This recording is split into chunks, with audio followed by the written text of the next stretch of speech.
Hello, Virgo. This is your reading for the week of June 2nd, or whenever you hear this and it resonates. So the first thing I saw was you on a dance floor, like a dance studio where you would be learning lessons. And there are footprints actually imprinted on the floor to give you an idea of where your feet are supposed to go for this dance. So while you're being instructed, you also have this pattern that's already laid out that you know exactly how to follow. But there's somebody else's footsteps. They're there, they're generic, they're just put there so that you will follow them. And what I'm getting with this is change it up. You get the power card, you get the change it up card. And what I'm feeling with this, Virgo, literally, is that you're looking at these steps and you're going, oh yeah, okay, I could play along. I know that song.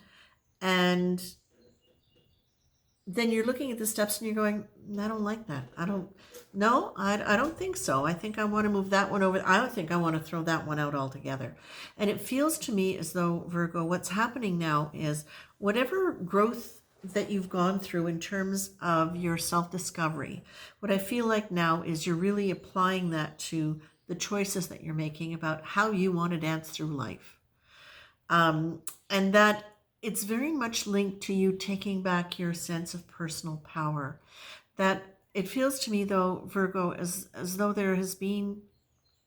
it feels as though for the part of the collective that I'm reading for, and of course we know it won't be for everybody, that there was some destabilization factors in your childhood that perhaps left you feeling a little bit unsure about how you could proceed in the world.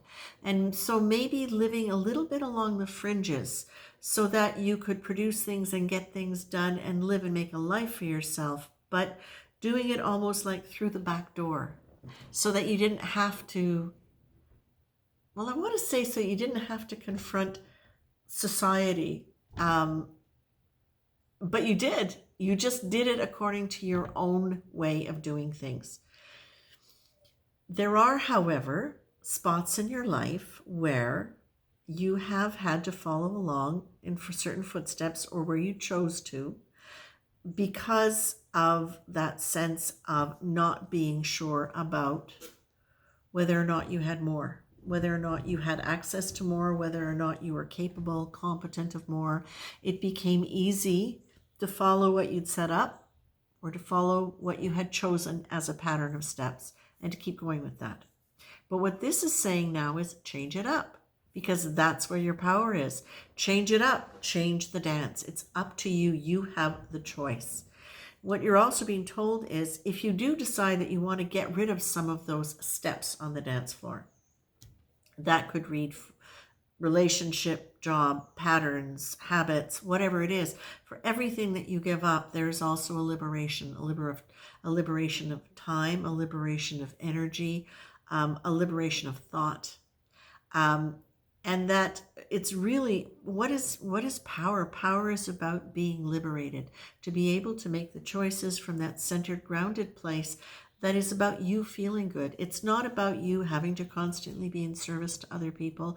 It can be you seeing this world as a place where we're all helping each other and that you don't have to follow along somebody else's footsteps in order to be able to be valuable and valued.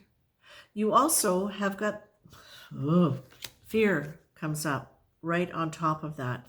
That there is, fear is a prayer for what we don't want. What you're being asked to do instead of leaning into fear is lean into your intuition. Fear neutralizes intuition.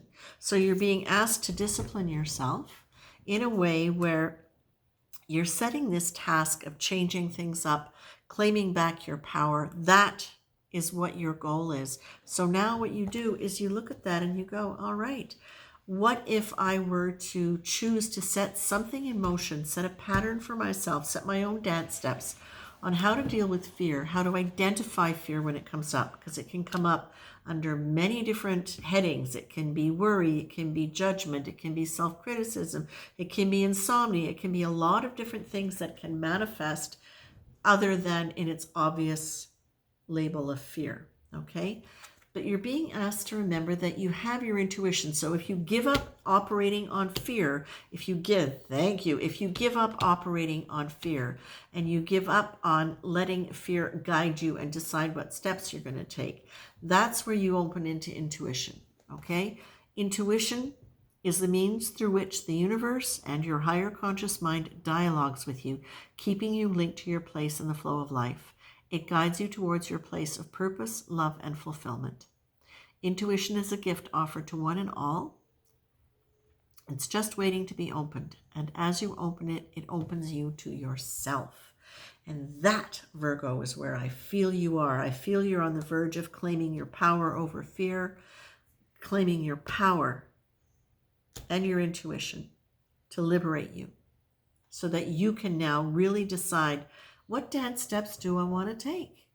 Maybe you do want to do something that is more structured in a societal context. Maybe you do. Maybe that's really where your heart is aligned, but you didn't go there before because you were afraid that you didn't have enough, you weren't good enough, you weren't capable. And maybe it's you stepping off of that and saying, you know what, I want to go off grid and live like a hippie for a while. I don't know what it is for you, Virgo. I just know you're being encouraged to let go of the things that are not supporting you, to change it up and claim back your power, to really just disregard the idea that you don't have what it takes, because you do. You always do. You always come through. It's just you're not always aligned with what is in your deeper purpose. So now, let go of the fear in all of its various different forms and lean into your intuition. Change it up and claim back your power. And that's it, Virgo, and I think that's pretty darn good. So take care.